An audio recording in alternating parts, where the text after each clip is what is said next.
Thank you, everyone. It is a privilege and honor to be among you. Thank you, Jewish Voice for Peace, for inviting me to speak. And also my dear friend, John Moscow. Speaking with someone really young and strong and all the time fighting for the rights of people, I cannot say enough of John's commitment to civil rights and his support for minorities, and specifically the Muslim community. It is an honor for me to know him and to work with him. And it's an honor for me to attend this and to work with him moving forward. So thank you again for inviting me to speak. I'll try to do 15 minutes, you said? Yes? Okay, so I'll try to... Can everybody hear? No, you can't hear. I guess you got it. Can you hear me now? Yeah. Yes? Better? Okay. I don't know where to start. When I was invited to speak, things were a little calmer, right? And it was like so calm.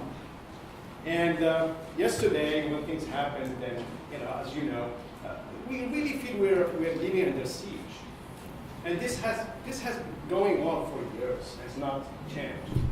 The only difference we see between now and then is that when 9/11 happens, I really do understand people are angry and they react the way they react, and it is natural. I was angry myself. Everyone was angry. But I think since then, there have been plans. And plans were done to achieve the level where we are now. And the plans to target a community, a vulnerable community, based on their religion, national origin, or race. And this history repeats itself, right? It always happens. Today is us, tomorrow is you, the next day, the following day is someone else. So it always happens. History always repeats itself. And through my experience as an attorney, I have seen so much that sometimes my wife will say to me, please, when you come in, leave everything out, because it's so sad what you see. And I try to make it better when I go home. But it's just difficult, because you feel it, you see it, and you live it. And many of the cases I handle, it just become very emotional. Excuse me, I'm sorry. Yes. If you want to try Yes, this, sure. I'm not an IT person, I'm Councilwoman Baskerville, so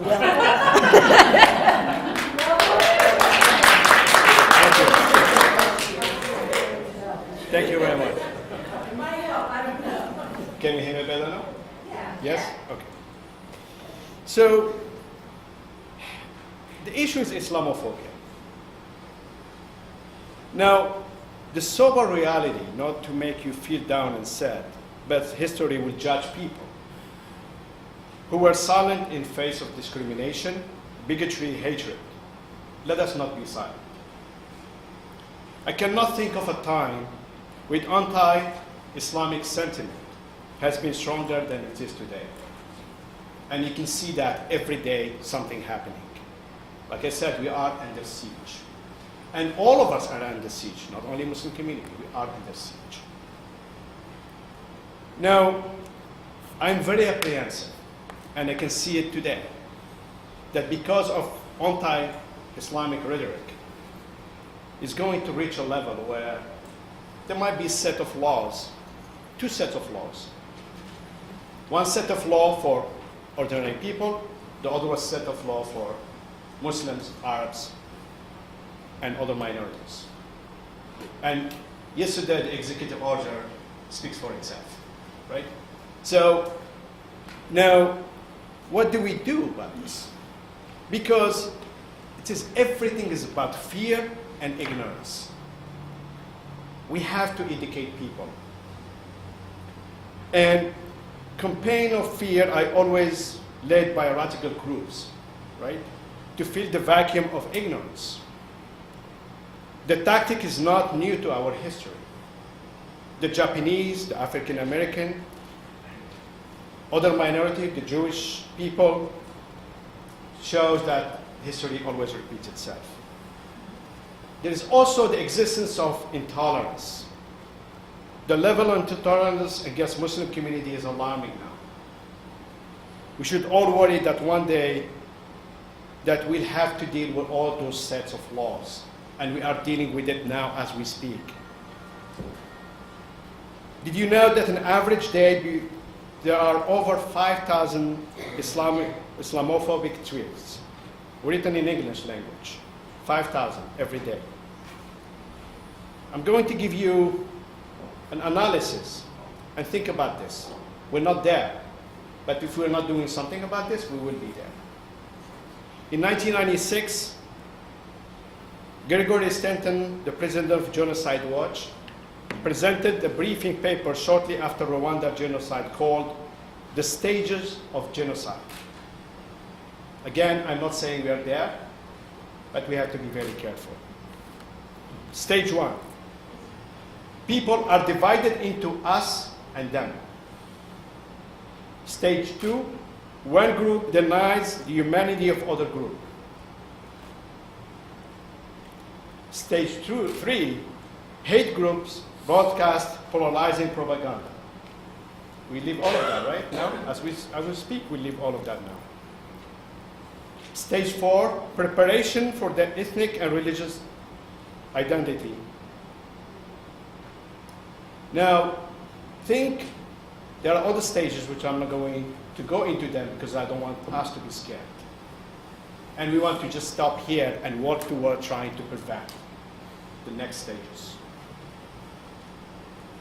Now, it has been very easy to label all Muslim terrorists, and the religion is violent. Muslims are not terrorists. There was a very good friend of mine, an imam very well known in the community. His name is Imam Siraj Wahaj. I'm sure some of you know him.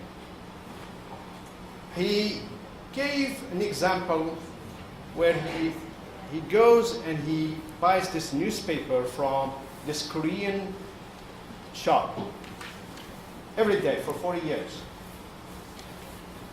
And one day, just these days, he went and he got the newspaper. There was a new person there. She could barely speak English. And she said to him, "Where are you from?" He said, "I'm here, from here." She said, No. Please tell me, where are you from?" He said, "I am from here." What are you wearing? He was religious clothes. He said, "That's being a Muslim. We wear this. When you're Muslim, we wear this." "Oh," she said, "terrorist." This is the reality we live in. We all know the golden era from the 8th to the 13th century, where Muslims invented many things that we are benefiting from. Does anyone say anything about that? From medicine to algebra to Arabic numbers we all use, human rights for minorities and women, flying machines, optics, the crank, and even toothbrush that we use. And the list is long. Please Google Muslim contribution and you'll see what I'm talking about. But we don't see that, right? You see Muslims, Islam, terrorism. And that is done on purpose. And it's not helping us as it's not securing the country, right? It's really targeting 1.3 billion Muslims. Again, like I said, during my course of professional endeavor, I have seen a lot in terms of bigotry. And I can give you some examples. I have represented 6 imams who were flying from Minnesota to Arizona. They were praying in the airport. And the minute people saw them pray, they thought they were going to do something. And actually, one of the pretexts, they were saying, "Allah, Allah, Allah," right? Allah, Allah, Allah, being Muslim, saying, Allah, you're going to do something wrong. So that, that's where I first time, actually that was not the first time. The first time I experienced Islamophobia when I was appointed as a commissioner, 2002. And John knows this. You could not believe the campaign that was against me for being appointed as a commissioner. It was right after 2001.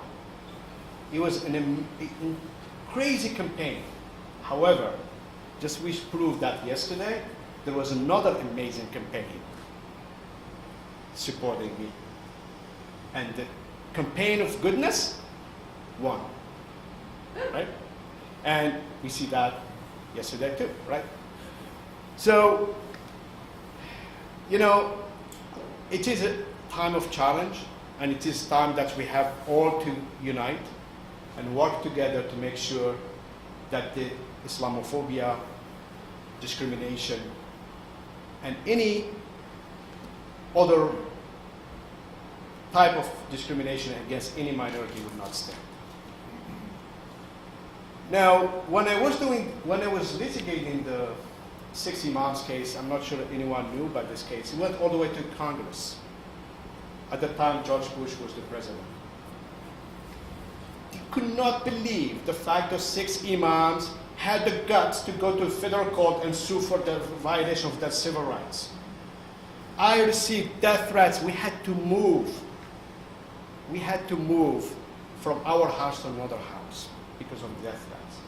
My clients received death threats. We have Peter King going against us and saying, how dare you file a lawsuit? And there was a legislation that passed that's actually trying to prevent the 6 Imams from filing a lawsuit. So you see what happened during the Trump era? This happened before. It's not something new. And at the time, we fought so hard. And again, just what happened yesterday, we went to court and we were able to defeat that legislation in summary judgment motion. It was an amazing victory because we believe in justice. And believe me, you believe in justice, you get it. You have to pursue it that way. And I believe, as an attorney, the Constitution is the greatest thing of this country and the Bill of Rights. However, if we do not do anything about Bill of Rights, it would stay in the library, it would not be in practice. Lawyers are here to make sure it happens, and people supporting justice will make sure that is applicable. So there is always hope. And those are bringing, actually when I saw this happening yesterday, I was, it was sad, but also it made us believe that you can win if you pursue justice, and goodness always comes on top. There's no way, no matter what you do. Now, I can give you some examples of the cases I have handled. And one of them is just lately that the teacher at Hunter High School, that was discriminated against, and she was dismissed. It was a big campaign against her, and unfortunately she was dismissed, and we have a lawsuit. And one of the things that really made me feel so sad, not for what's happening to my client, so sad to think these people think this way. And I feel sad for them, I really do. So one of the requests from to us was, prove that your client, she is originally from Palestine, right? Because she was Palestinian. And we said under Title VII, which is the federal law, and state law in New Jersey against discrimination, this is not relevant. The point that someone discriminates against you and the intention to discriminate against you is from belief because you are from that region of that country, that is intentional discrimination based on national origin, right? So they get back to us and they were like, No. We don't believe that this lady, she's Palestinian because the United States government does not recognize Palestine. Therefore, her claim, national origin should fail. This is how bad it can get, right? And we were saying, this is not ever relevant. It doesn't matter. So you can be here for centuries, right? Even if your country does not exist anymore, if someone discriminates against you based on your national origin, the claim still stands. But the arrogance, and it's an era, obviously, that Trump is allowing this to happen, right? The arrogance of people that they can go that far, even in court. But we always believe that we can always prevail because, again, we have the strongest constitution in the world. And we need to apply it. And we always believe in that system. Now, I have 1 minute. I just want to mention one thing and finish with that. So that we can leave time for people to ask Sure. some questions. Just imagine if all Muslims, 1.3 billion, are terrorists. We'll be sitting here and discussing this? Think about this, right? Right? You know what? If all Muslims are terrorists, and also all Muslims are peacemakers. You know why? Because in the past decades, Nobel Prizes, 5 Muslims received the Peace Nobel Prize. So think about this. But people don't see that. They don't see it. They don't understand it. Or they do it, or they do it on purpose. It's planned, right? So I know I don't have a lot of time. I wish I do. I do have more time, but I'm sure I'm open to questions. I'll be happy to answer any question. Again, it's my privilege and honor to be here. And thank you for organizing this. This is an amazing crowd. Thank you very much, and God bless.